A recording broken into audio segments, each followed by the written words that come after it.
વાગરાના સાયખા જીઆઈડીસીમાં આવેલી common ઇન્ફ્લુએન્ટ treatment plant CTP લાઇનની બેદરકારી અને તંત્રની નિષ્ક્રિયતાને કારણે સ્થાનિક ખેડૂતો, પર્યાવરણ અને જાહેર આરોગ્ય ગંભીર જોખમમાં મુકાયા છે.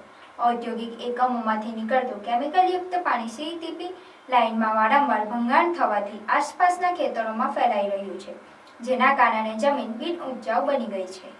વાગરા તાલુકાના સાયખા ગામના ખેડૂતોની વ્યથા સાંભળીને રૂવાડા ઊભા થઈ જાય તેવી છે. તેમણે જણાવ્યું કે સર્વે નંબર 552 નજીકના અંદાજે 6 ખેતરોમાં કેમિકલયુક્ત પાણીનો કાયમી ભરાવો રહે છે. ખેડૂત રાજુભાઈના પગમાં આ કેમિકલયુક્ત પાણી લાગવાથી બળતરા થવા લાગ્યા હતા, જેના કારણે તેઓ પોતાના ખેતરમાં જઈ શકતા નથી. આ ઉપરાંત સીતાબેન રાઠોડ અને દિનેશભાઈ રાઠોડ જેવા અનેક ખેડૂતોની જમીન સંપૂર્ણપણે બળીને ખાક થઈ ગઈ છે. પરિણામે ખેતરમાં કોઈ પણ પાક ઉગતો નથી અને ખેતી પણ નભતા પરિવારોની આવક બંધ થઈ ગઈ છે.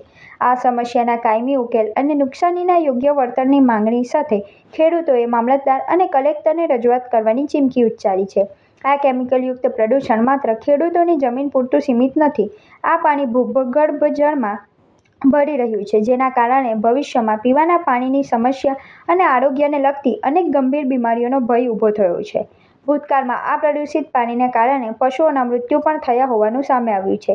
સ્થાનિક રહેવાસીઓ અને ઉદ્યોગના કામદારોમાં શ્વાસની તકલીફ, ચામડીના રોગો અને આંખોમાં બળતરા જેવી અનેક સ્વાસ્થ્ય સમસ્યાઓ વધી રહી છે. ચોમાસાની ઋતુમાં આ કેમિકલયુક્ત પાણી વરસાદી પાણી સાથે ભળીને રહેણાંક વિસ્તારમાં પ્રવેશી શકે છે, જેનાથી નુકસાન અને રોગચાળો ફેલાવાની સંભાવના વધી જાય છે. આ સમસ્યાનો ઉકેલ લાવવા માટે સાયખા ઇન્ડસ્ટ્રીયલ એસોસિએશન 2019થી અત્યાર સુધી અનેક વખત ઉચ્ચ અધિકારીઓને રજૂઆત કરી છે અને હાઈકોર્ટમાં પણ કેસ દાખલ કર્યો છે.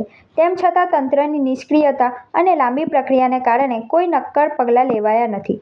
GPCB અને GIDC જેવા સંબંધિત વિભાગોએ આ ગંભીર મુદ્દા પર તાત્કાલિક ધ્યાન આપી CTP લાઇનના ભંગાણની સઘન તપાસ કરવી જોઈએ અને જવાબદાર તત્વો સામે કડક કાર્યવાહી કરવી જોઈએ. ખેડૂતોની માંગ મુજબ અસરગ્રસ્ત ખેડૂતોને તાત્કાલિક વળતર આપવામાં આવે તે જરૂરી છે.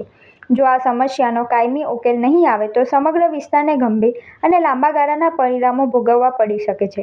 શું તંત્ર ખેડૂતોના હિતમાં અને પર્યાવરણની સુરક્ષા માટે તાત્કાલિક કાર્યવાહી કરશે કે પછી માત્ર કાગળ પરની કાર્યવાહી કરીને સંતોષ માનશે, તે જોવું રહ્યું.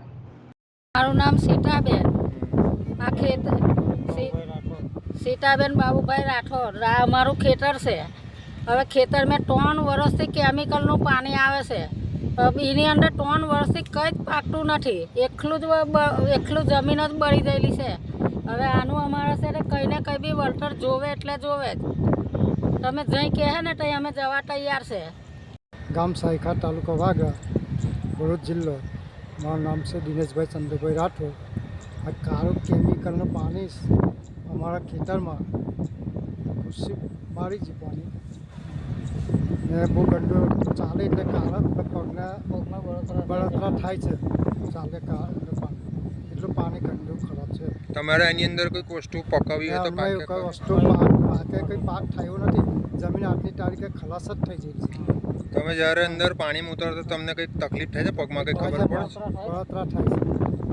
પાણી અંદર પોતે ફેલી ગયું. તમને કોઈ કંપની પર શંકા ખરી આ બાબતમાં? કોઈ કંપની કોઈ માથે મૂકવા નથી દેતી.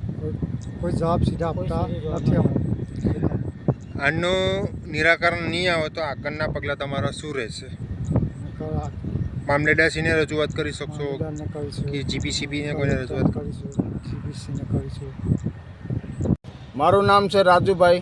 સાયખા ગામનો રહેવાસી છું અને આ અમારું ખેતર છે. અમે ખેડૂત છે, પણ આ કેમિકલવાળા પાણીથી કોઈ વસ્તુ પણ પાકતી નથી. આ ખેતર 3 વર્ષથી અમને પડ્યું છે. કોઈ જાતની કોઈ ઉત્પાદન થતું નથી. પણ હવે શું કરીશું? તો અમે માંગ છે અમારી કે આ કેમિકલ ક્યાંથી આવે છે ને કઈથી આવે છે ને એ અમારી જોવાનું છે. અને સાહેબ તમે જો કહેતા હોય તો તમે તપાસ કરી દો. તમે પાણીમાં પડ્યા તો તમને કંઈક પગમાં બળતરા? બરાબર.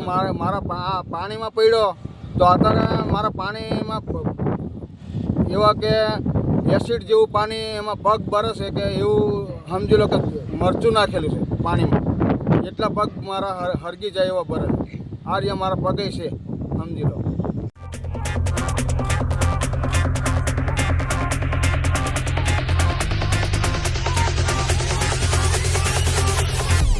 ધાગો વાલડીના ઘર પછવાડે મોહન મોરલે વગાડે જો